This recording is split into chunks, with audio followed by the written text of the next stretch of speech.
I made a contract with the Mourning Star. In other words, I made a deal with the devil. No, I don't mean it metaphorically, or really literally either. It's complicated. The star did exist, but he didn't take the form of a monster. No, it also didn't take the form of a man either.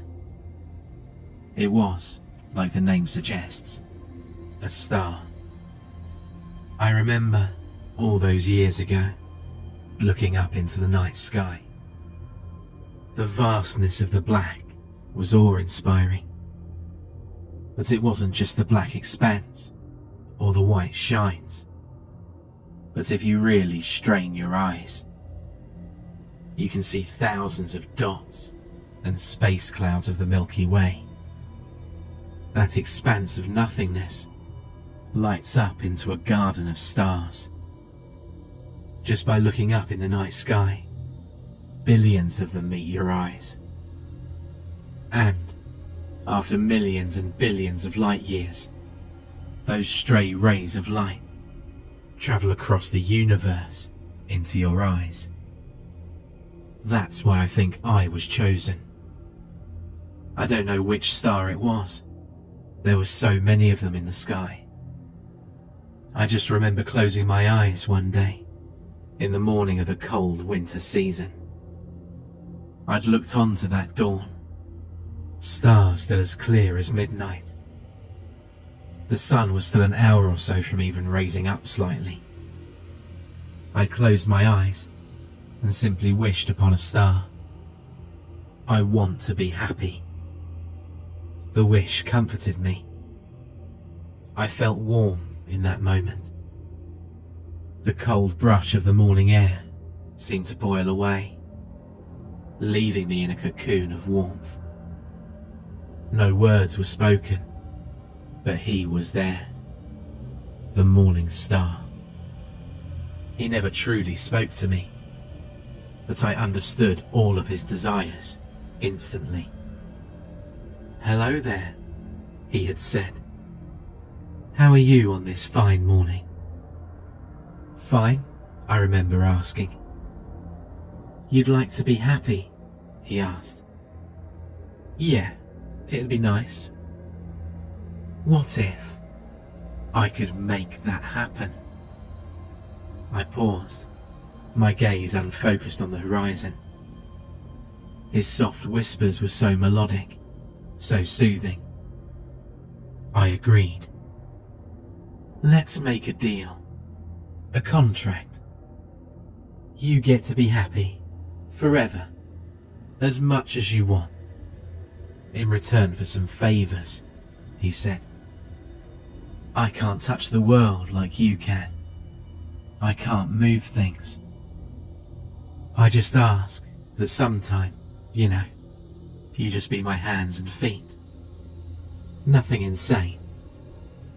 Don't want to do it? Just say no. It's your choice if you want to do it or not.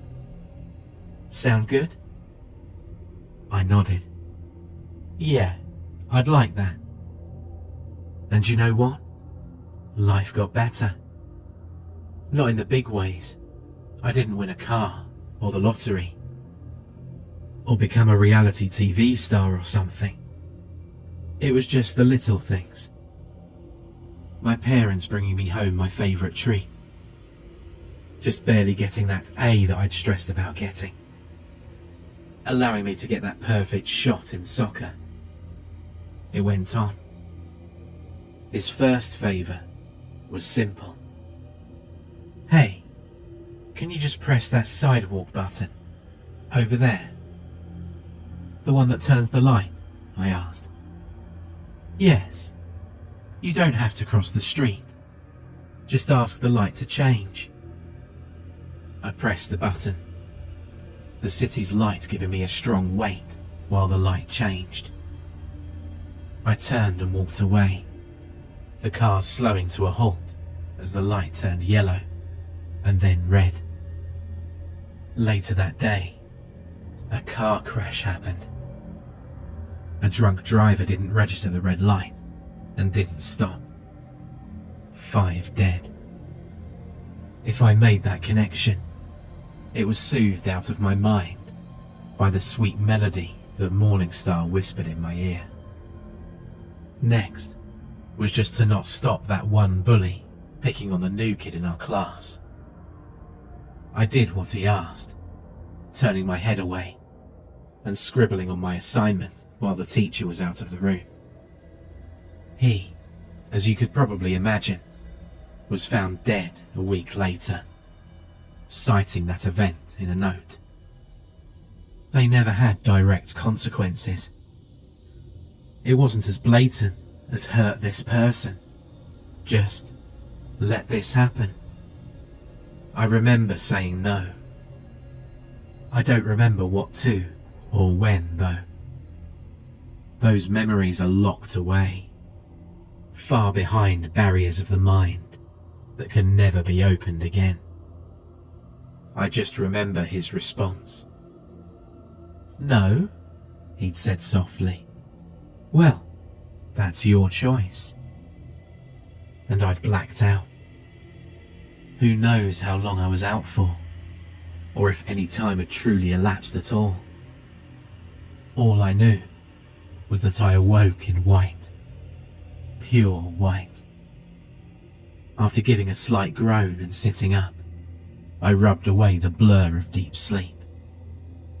The room was massive, more massive a room than I'd ever seen. It's your choice to say no. I just punish you for saying it. That's all. There was no source of the voice. There was nothing in the room. For at least an hour, I walked around the massive bunker or asylum type room, trying to find something of interest. Maybe reach one of the walls, as far as they were. I froze. The room. It felt different. I couldn't register it at first, but something had changed. The walls, once a pure white, were perhaps now closer to the colour of chalk. Once so far away, they might have been closer. The room just didn't feel as expansive as it once was. I swallowed harshly, looking back and forth throughout the room, my hands running along the ground. It felt smooth, but I couldn't identify the material on that alone. Scratching at the back of my neck, I stood, blinking twice. The aura was changing. That chalk colour, did it darken to a dirty white? These walls, I recall them being so much wider than before. It almost felt like several houses could fit inside the room, but now it felt like it would be a tight fit. My heartbeat quickened slightly. The warmth that I'd felt for years was gone.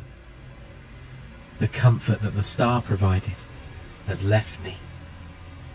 For the first time in as long as I could remember, I felt cold. The hairs stood on the back of my neck, a slight shiver crossing my skin. My breath formed a wisp in front of me, only barely visible against the now lightest of greys.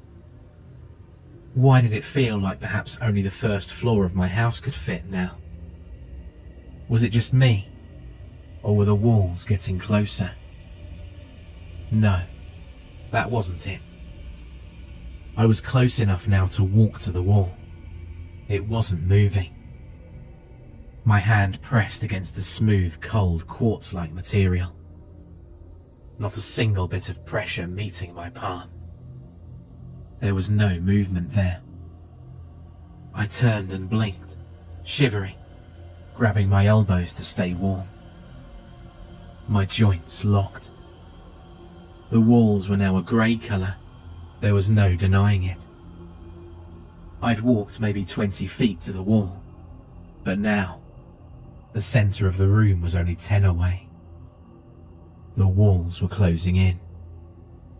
Adrenaline hit my system, my shivering growing more violent with every minute. Why? Why were they closing in? I'm touching them right now. They aren't moving. What's going on? There's got to be a way out. Where's the door in this place? I blinked. The walls ever closer and ever darker. My chest tightened with realization. With every moment I succumbed to darkness, the walls crept closer. My eyelids, despite how heavy and dry they felt, could not close. I wasn't allowed to blink. I hit my clenched fists against the wall, letting out my first scream. Let me out! God damn it, let me out! I hit my head against the wall in frustration, my eyes closing but for a moment. The space was now a dark grey, and only the size of a room. There was nowhere to go. I couldn't move anywhere. With my heart thumping so loud I felt it in my ears, I paced around the room, running my hands along the wall. My eyes threatened to burn with tears, my breathing completely ragged. And I blinked, trying to fight back the water that welled inside. A black room met my eyes. So dark, I couldn't see the hand in front of my face. I let out a yell of horror, feeling around me for the wall. I only needed to take a step to the left and right to feel the cold smoothness. It was freezing. I could feel the water that leaked down my cheek freeze against the soft flesh. My limbs violently shaking in the frozen dark. The literal liquid of my eye was threatening to turn to ice. It hurt. It hurt so much. I did everything I could. Hold my eyelid open, scratch away at the ice, but nothing worked. My eyelid slid down. I could feel the wall. It hit me suddenly, curling my body into a ball. There was no room to do anything. I was trapped in a box that was only big enough for a soccer ball. My lungs were burning with my screams. I scratched at the walls. My fingernails chipped away and bloodied. Let me out! Let me out! I screamed, tears streaming down my face. I blinked again, the walls coming down. I could feel every bone snap, every tendon cut, every muscle and piece of tissue collapse into mush. I awoke with a start, panting. Is it over? No, he said. I was tied to a table, each limb restrained. My head wouldn't move, my eyes no longer given the luxury of blinking. Some device was holding open the flesh, a machine located above my head. As I focused my gaze, I noticed a long needle located on its tip, aimed directly at the pupil of my eye. It was only an inch away. I let out a grunt as I thrust my limbs back and forth, trying to break free. Please no, I shouted. Release them, he said. Cages, hidden by the darkness, slowly opened. Mobs of spiders, roaches and rats shot from the cage, scurrying across my body. I let out a cry as every rat claw poked my flesh as they crawled on me. Every spider and roach creeping across my stomach or legs. No, I said. The machine whirred to life, and slowly, the needle began to lower. I recommend you look the needle dead on. It's more painful if it doesn't go straight into the pupil. A lot more painful. I let out a shrill scream, twitching and shaking in my restraints. The insects crawled up to my chest, biting down as their hairy legs tickled the exposed flesh. I tried to look down at the mess of rodents and insects, but the restraint hardly gave me that. I threw my head back, yelling a blood-curdling scream as the needle approached ever closer. In a moment, I'd gone from wishing I never blinked again to wanting to clench my eyes shut harder than anything else in the world. I screamed for help in vain, the insects sinking their mandibles and fangs into my flesh. The needle couldn't be more than an inch away, some source of light causing it to glow ever so slightly. "No, please, please," I shouted, shaking against the metal. "Look at the needle," he said. "Just let me go," I cried, a spider crawling up my chin and biting into my lower lip. I opened my mouth to yell in pain, causing the spider to fall inside. "Look at the needle," he said, his voice growing more tense. I continued to scream for help as the rat's clawed toes scratched and sliced into my skin. "Look at the needle. Look at it.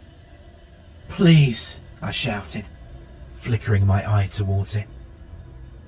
The needle slowly sinking into the gelatin-like substance of my eye. It squished, blood filling my vision, and my throat burned with my cries of terror. It never ended. I was in a lake at night, unable to see the bottom. No matter how far I swam, I'd never reach shore. Yet by the moment, I grew more tired. The water grew more acidic, and that slimy presence that rubbed against my foot occurred more and more. It didn't even kill me. It would just nibble at my toes while I grew more exhausted by the minute, until eventually I couldn't keep my head above the water. I'd sunken below, my lungs screaming for air. I remember gripping my throat, my consciousness thumping against my skull as it faded. And only then was I given the sweet embrace of a massacre as the beast tore me apart. Or, perhaps, performing a maze in the dark. The roar of a Minotaur-esque beast off in the distance is more damning. Or perhaps being pushed off a building, only to have the floor that you hit shatter away as you fell, never letting you know which ground flying towards you was the real one. Until, of course, you hit it. You didn't splat. That doesn't happen in real life. No, you bounce. Your bones are crushed, and your flesh is reduced to mush. Then, you're left to bleed to death. I just remember waking up in the psych ward, a therapist at my side. I'd been here for 2 months now. Life was finally returning back to normal. I suppose the Mourning Star just gave up on me. The place was lovely. The people were nice, and every day I'd order my own meal. Snack time was filled with chocolate pudding, provided you eat some grapes to stay somewhat on the healthy side. I never asked about my past. I'd just rest on that nice couch, glancing over at the kind doctor as he softly spoke to me. His voice the shade of gold that you only get after smoking a pack of cigarettes for 40 years. "Are you happy?" he asked. Here? I chuckled. I'll be happy anywhere, as long as it's not there. He smiled, scribbling it down. He cleared his throat, turning his back to me, and lumbering to a chair covered in a soft cloth. He pulled it off, revealing the old antique wooden chair, whose wires wrapped around the arms and sparked ever so slightly. He gave a smile, speaking with that lovely soft voice I knew well. Now, excuse me, but could you do me the slightest favour?